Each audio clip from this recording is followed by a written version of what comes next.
Hello, দেবাদিত বাবু বলছেন? বলছি। হ্যাঁ, দেবাদিত বাবু, আমি টাইমস অফ হিন্দু থেকে সুদীপ ঘোষ বলছিলাম। বলুন। দেবাদিত বাবু, আপনাকে ডিএ রায়ের একটা আপনি বলেছিলেন যে এই সপ্তাহের শেষের দিকে হতে পারে। তো মোটামুটি আজকে বুধবার হয়ে আছে, বৃহস্পতি, শুক্র। কবে বেরোচ্ছে এরকম কোনো মানে খবর আছে কি আপনার কাছে? আপনাকে তো আগেই বলেছিলাম যে আমি রাস্তায় টিয়া পাখি নিয়ে জ্যোতিষ চর্চা করি না। আজ হবে, কাল হবে, পরশু হবে, এসব কথাও বলি না। আমি মোটামুটি যে খবরগুলো নির্ভরযোগ্য সূত্র থেকে পাই, সেই তার উপর ভিত্তি করেই জানাই।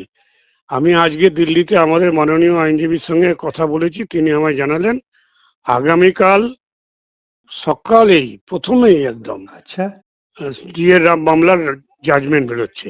মানে এবং আপনি এই কথা আমাকে কিছুদিন আগেই বলেছেন, এই সপ্তাহে মানে মানে আগের সপ্তাহে আপনি বলেছিলেন যে নেক্সট উইক মানে কালকেই বেরিয়ে যাচ্ছে। কালকে। বাহ!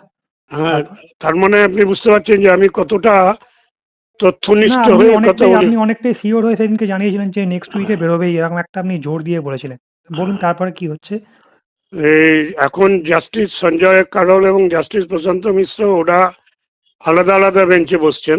আচ্ছা, কিন্তু কালকে 11 নম্বর বেঞ্চ গঠন করা হয়েছে আমাদের জাজমেন্টটা প্রনাউন্স করার জন্য। আচ্ছা। এবং আমাদের ধারণা কালকে 10:30টার মধ্যেই জাজমেন্ট বেরিয়ে যাবে। মানে কালকে আর কোনো ডিলে হচ্ছে না, কালকে একদম ফাইনাল, তার মানে রায়টা ঘোষণা হয়ে যাবে বলে আপনারা মানে আশা করছেন? আমরা আজকে বুঝতেই পারছেন উৎকণ্ঠায় সবাই নিশ্চয়ই, আজকে ভুগবে। নিশ্চয়ই। আমরা আশা রাখি যে মাননীয় দুই বিচারপতি রাজ্য সরকারের স্পেশাল পিটিশন খারিজ করে দেবে। সরকারের পরাজয় ঘটবেই এবং আজ 10 বছর ধরে যে লড়াই চলছে ঠিক, একদম শীর্ষ আদালতে তার একটা সমাপ্তি ঘটার দিকে এগিয়ে যাবে। ঠিক। আমরা আজকে সারাদিন দেখতে পেলাম যে মাননীয় মুখ্যমন্ত্রী মমতা বন্দ্যোপাধ্যায় এসআইআর নিয়ে নিজে সুপ্রিম কোর্টে চলে গেছেন জবাব সওয়াল করতেন। তো আপনাদের ডিএ রায়টাও এরকমভাবে দীর্ঘ ১০ বছর ধরে ঝুলে আছে। তো ওটা নিয়েও যদি একটা রায়, মানে উনি যদি একটা অ্যাপিল করতেন, আমরা ভাবছিলাম যে ডিএ নিয়ে হয়তো উনি হয়তো একটা কিছু বলবেন বা না, ডিএ নিয়ে উনি হয়তো। যদি আগে সুযোগ পেতেন হয়তো আবার। উনি তো আজকে কিন্তু যে রায়টা বেরিয়েছে তাতে কিন্তু ওনার নাম নেই। উনি একদমই। অ্যাপিয়ার্ড ইন পার্সন ছিলেন। হয়তো আমাদের ডিএর বেলাও আবার ওরম ভাবে অ্যাপিয়ার ইন পার্সন হয়ে যেতেন। না, সেটাই না, মানে আমাদের বক্তব্য ওটাই যে মমতা বন্দ্যোপাধ্যায়কে যেরকম মানে একদম। আবার ভুলভাল কথা বলতেন। সুপ্রিম কোর্টের বিচারপতি বলছে আপনি তো কোটি কোটি টাকা খরচা করে অভিষেক মনু সিংভি, কপিল সিব্বলকে লাগিয়েছেন, তারা তো অত্যন্ত একদম, নামজাদা উকিল। তাদের একদম ঠিক, কাছেই শুনবো, আপনার কাছে আর কি শুনবো? ঠিক। হ্যাঁ, তার মানে সুতরাং বোঝা যাচ্ছে যে কালকে ওনার মানে কাছে ডিএ মানে দুর্গাপূজা অনুদান হয়ে যাবে। ঠিক। মানে আমরা ওটাই একটা এক্সপেক্ট করছিলাম, যেটা আমরা বারবার যে ডিএ নিয়েও যদি উনি একবার এরকম আপনাদের জন্য একবার চিন্তা করে যদি বলতেন একটা কথা, কিন্তু সেটা তো দেখতে পারলাম না, আমাদের না, এটা দুর্ভাগ্য। একদম।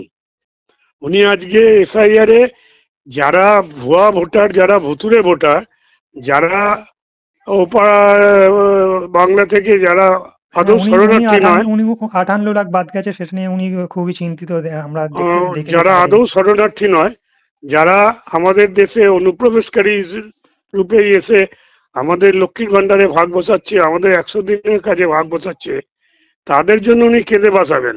সরকারি কর্মচারীদের বেলায় উনি বলবেন ডিএ মামলা কোনোদিন শেষ হবে না।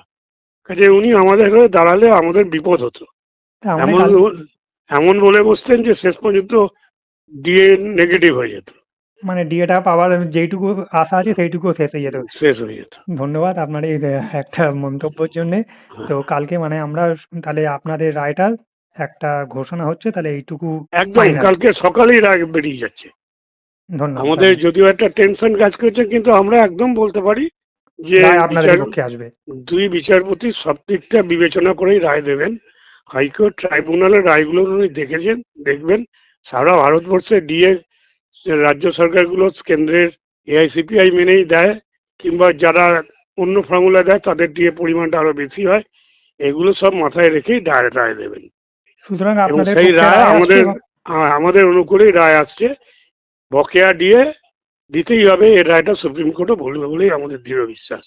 ধন্যবাদ দেবাতীত বাবু।